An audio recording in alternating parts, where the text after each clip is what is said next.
आज का टॉपिक नहीं है बट बहुत इम्पोर्टेंट चीज़ है। जैसे हम लोग बहुत सारी चीज़ तैयारी करते हैं, तो हमारा जो आज टॉपिक नहीं है बट एक बहुत बड़ा इम्पोर्टेंट थीम बोल सकते हैं कि बोर्ड एग्ज़ाम की तैयारी कैसे करें, कैसे प्रिपेयर करें। चाहे कोई भी बोर्ड हो, चाहे अभी मैट्रिक का एग्ज़ाम होने वाला है, 10+2 का एग्ज़ाम होने वाला है, चाहे CBSE हो, चाहे जैक बोर्ड हो, चाहे कोई भी अदर बोर्ड आप देख रहे होंगे, लोग घबरा जाते हैं, बच्चे घबरा जाते हैं। खासकर पेरेंट्स उसका तकलीफ़ में हो जाते हैं कि हमारे बच्चे तैयारी कैसे करें।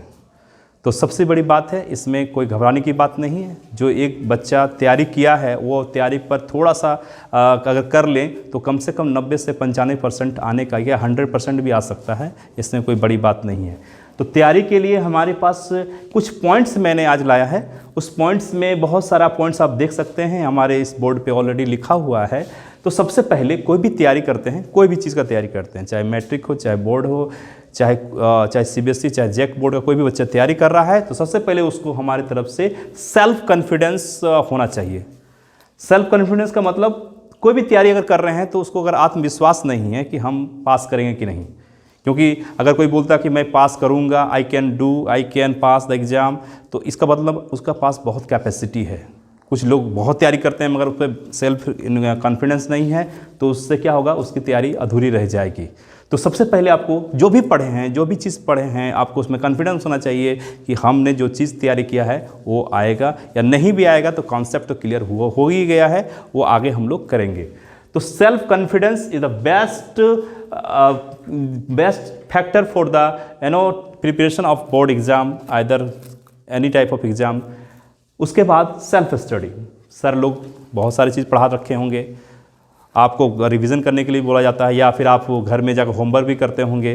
तो आपका सेल्फ कॉन्फिडेंस के साथ साथ सेल्फ स्टडी, यानी जो भी चीज़ पढ़ाया गया होगा ट्यूशन में, कोचिंग में या फिर स्कूलों में, वो चीज़ों को आपको सेल्फ स्टडी करनी होगी, समझना होगा उसके कंसेप्ट को, हर एक कंसेप्ट को। चाहे वो मैथ पढ़ रहे हो, चाहे साइंस है, चाहे वो कोई भी सब्जेक्ट है उसको पढ़ रहे हैं, तो आपको सेल्फ स्टडी करनी होगी, उसमें अंडरलाइन करना होगा। कुछ जो पढ़े हैं आप उसको अंडरलाइन करेंगे, समझेंगे, क्योंकि एग्ज़ाम में बेसिक कॉन्सेप्ट पूछा जाता है। बहुत ज़्यादा डीलिंग नहीं रहता है कि ये क्यों हुआ या इसको प्रूव कीजिए, इस तरह का नहीं रहता है। कॉन्सेप्ट, बेसिक कॉन्सेप्ट पूछे जाते हैं।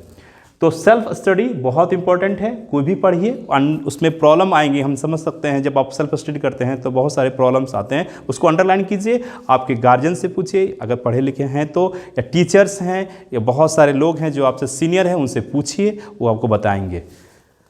उसके बाद आपका नोट्स, जो आप लोगों ने सालों भर एक नोट्स बनाया होगा, उस नोट्स पर ही ज़्यादा फोकस कीजिए। जो आपने नोट्स बनाया होगा, नोट्स लिखे होंगे, नोट्स का मतलब हर एक चैप्टर का आपने नोट्स बनाया होगा, बताया गया होगा, उस नोट्स को आप ज़रूर बना लीजिए। नोट्स से क्या फ़ायदा होगा, जब अपना नोट्स खुद बनाते हैं तो उसमें हमें एक फ़ायदा नज़र आता है कि हमको उसमें विश्वास लगता है कि हमने जो बनाया है वो सही है, और उस पर आगे हम लोग फोकस करेंगे। उसके बाद एक बहुत अहमियत है, नाम है रिवीजन। रिवीजन का मतलब होता है फिर से देखना। विजन मतलब देखना, री मतलब फिर से उसको देखिए। जो चीज़ पढ़ रहे हैं ना, उसको आप रोज़ देखिए, रोज़ देखते रहिए, पढ़ते रहिए। मैथ्स में क्या होता है, मैथ एक ऐसा सब्जेक्ट है जिसमें रिवीजन करने की बहुत ज़रूरत होती है, क्योंकि हमारे पास मात्र 3 घंटे की टाइम होती है। खासकर हम अगर बोर्ड की बात करें, उसमें मात्र 3 घंटे हमको टाइम दिया जाता है। उसमें हमको 3 घंटे के अंदर हमको मैथ्स को बनाना होता है। तो मैथ्स के लिए सबसे ज़्यादा इंपॉर्टेंट है रिवीजन। उसको जितना बनाइए, जितना चाहते हैं कि बनाते रहिए, उसको रिवीजन करते रहिए। फार्मूला देखिए, फार्मूला बहुत इंपॉर्टेंट है, हर एक चैप्टर में फार्मूला मिल जाएगा। उस फार्मूला को एक जगह लिखिए, बनाइए। जैसे अगर हम लोग ट्रिग्नोमेट्री पढ़ रहे होंगे, या हम लोग स्फीयर पढ़ रहे होंगे, या हम लोग किसी क्या बोल सकते हैं, हम लोग त्रिभुज का कोई अगर हमको आयतन निकालना है या क्षेत्रफल निकालना है, तो हमको उसको आना चाहिए, तभी हमसे बनेगा।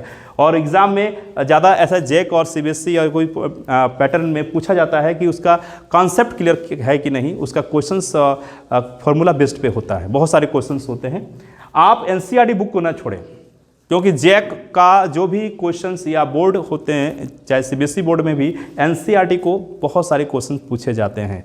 तो अब NCERT बुक्स को देखिए, आपने रिवीजन करना है, एनसीईआरटी बुक को देखना है, क्योंकि एनसीईआरटी बुक मैं इसलिए बोल रहा हूँ क्योंकि उसमें बहुत सारे डायग्राम्स होते हैं। तो डायग्राम को एज इट इज़ उस क्वेश्चन पूछे जाते हैं, लेबलिंग की कर दी जाती है, लेबलिंग करने के लिए कहा जाता है। उसको लेबलिंग कीजिए कैसे, क्योंकि हमने देखा है एक ह्यूमन डाइजेस्टिव सिस्टम की बात कर रहे थे, क्लास 10 की अगर बात करें, क्लास 12 में बात करें, वहाँ भी डाइजेशन तो नहीं पढ़ना है, कोई और भी बहुत सारे लेबलिंग होंगे। जैसे फ्लावर की बात करेंगे तो फ्लावर का भी लेबलिंग किया जाता है या करना पड़ता है, ABCD करके लिखा होता है, उसमें आपको बताना होता है।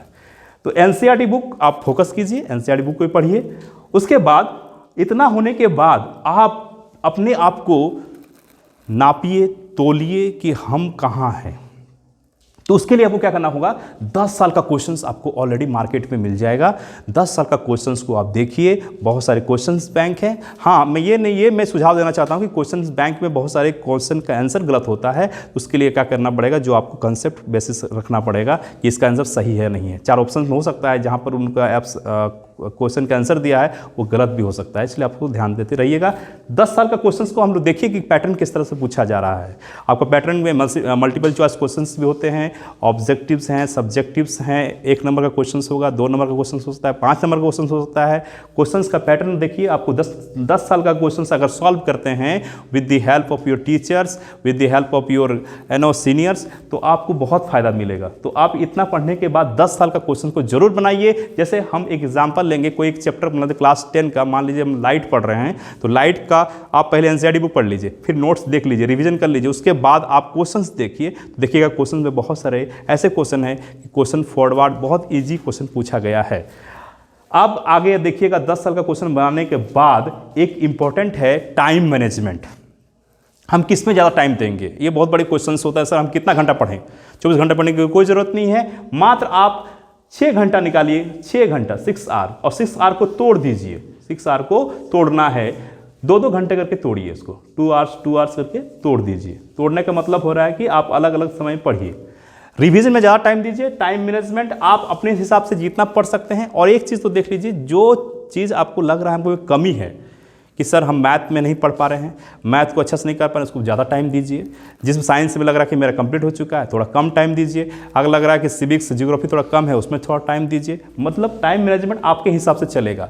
खेलकूद कीजिए, मैं ये नहीं बोल रहा हूँ कि खेलकूद बंद ही कर दीजिए, ऐसा नहीं है। खेलकूद भी बहुत ज़रूरी है। अगर खेल कूदेंगे नहीं तो माइंड में जो स्ट्रेस है वो स्ट्रेस आपका रिलीज नहीं होगा।